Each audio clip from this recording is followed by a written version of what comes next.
ባልና ሚስት ለዓመታት አብረው ይኖራሉ። ፍቅራቸው ጠንካራ ነው፣ ነገር ግን በደማቸው ውስጥ ትልቅ ልዩነት አለ። ይህ እንዴት ልግ ሊሆን ይችላል? እኔ ነፃ ነኝ፣ አንቺ ግን አለብሽ። አንደኛው የኤችአይቪ ቫይረስ በደም ውስጥ አለበት፣ ሌላኛው ግን ሙሉ ለሙሉ ነፃ ነው። ይህ እንዴት ሊሆን ይችላል? ቫይረሱ ላለበት ሰው የቅርብ አጋር ሳይተላለፍ ዓመታትን ማለፍ እንዴት ይቻላል? ይህ አጋጣሚ ዲስኮርዳንት ካፕል ወይንም ሴሮ ዲፈረንት ካፕል ይባላል። በአማርኛው ተቃራኒ የኤችአይቪ ቫይረስ ያለባቸው ጥንዶች ልንለው እንችላለን። ታዲያ በዛሬው ቪዲዮአችን የዚህን አስደናቂ የሕክምናና የሳይንስ ሚስጥር በዝርዝር እንመለከታለን። እንኳን ወደ ቻናላችን በሰላም መጣችሁ። ስለ ጤና፣ ሳይንስ እና አስደናቂ የህይወት እውነታዎችን ለማግኘት ቻናላችንን ሰብስክራይብ በማድረግ የደወል ምልክቱን ይጫኑ። ሀሳብ አስተያየት ካላችሁም ጻፉልኝ፣ እመልሳለሁ።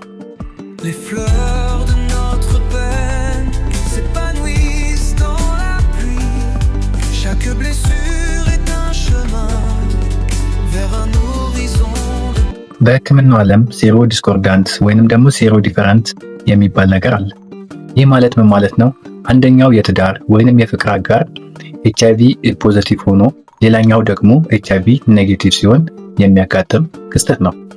ብዙ ሰዎች ኤችአይቪ ካለበት ሰው ጋር አብሮ መኖር ወዲያውኑ ቫይረሱ ያስይዛል ብለው ያስባሉ።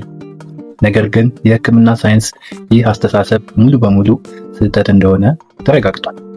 በዓለም ዙሪያ ብሎም በሀገራችን ኢትዮጵያ ብዙ ጥንዶች አንደኛው ፖዚቲቭ ሌላኛው ኔጌቲቭ ሆነው አብረው በፍቅር በጤና ይኖራሉ።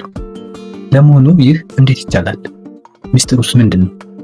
ተከታተሉኝ፣ በዝርዝር እነግራችኋለሁ። ለዚህ የመጀመሪያውና ትልቁ ሳይንሳዊ መልስ ዩ እኩል ይሆናል ዩ የሚለው የህክምና ቀመር ነው።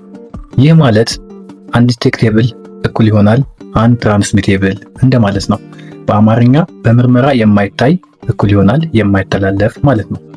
አንድ የኤችአይቪ ቫይረስ ያለበት ሰው ጸረ ኤችአይቪ ART ድራግ የምንለውን በአግባቡና በየቀኑ ሲወስድ ደም ውስጥ ያለው ቫይረስ መጠን ወይንም ቫይራል ሎድ እጅግ ከመቀነሱ የተነሳ በምርመራ ማሽን እንኳን የማይገኝበት ደረጃ ይደርሳል።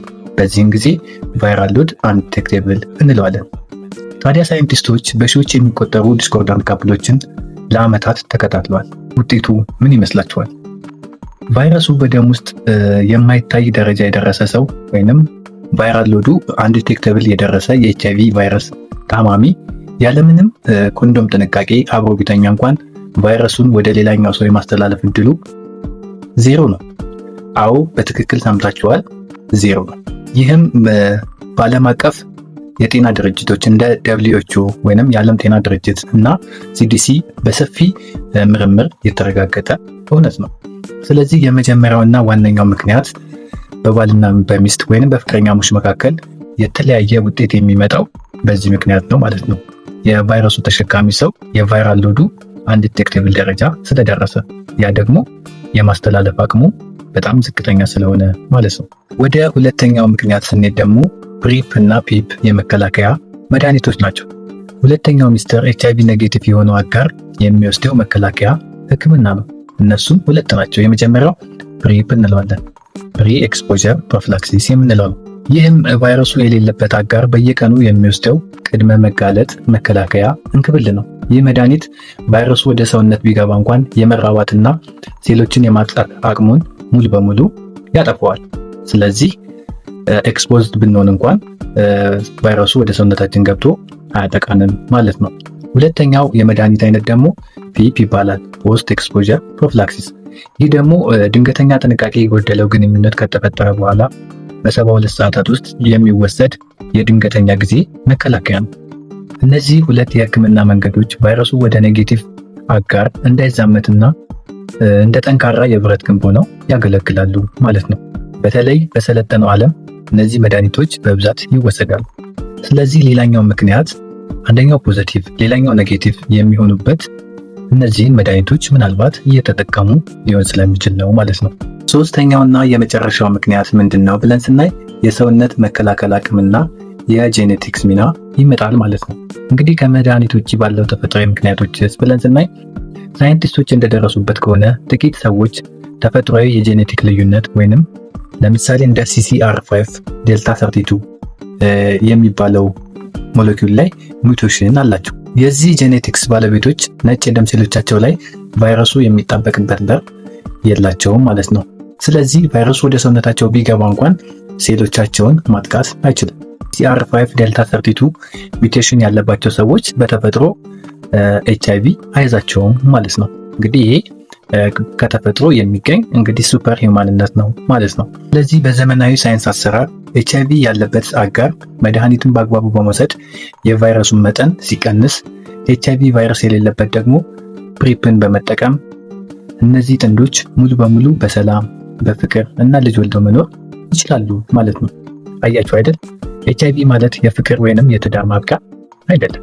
ግን እዚህ ጋር ልንጠነቀቅበትና ማድረግ ያለብን ነገሮች አሉ። እንግዲህ ጥንዶች በፍቅርና በጤና አብረው ለመኖር እነዚህን 4 ነጥቦች መተግበር አለባቸው።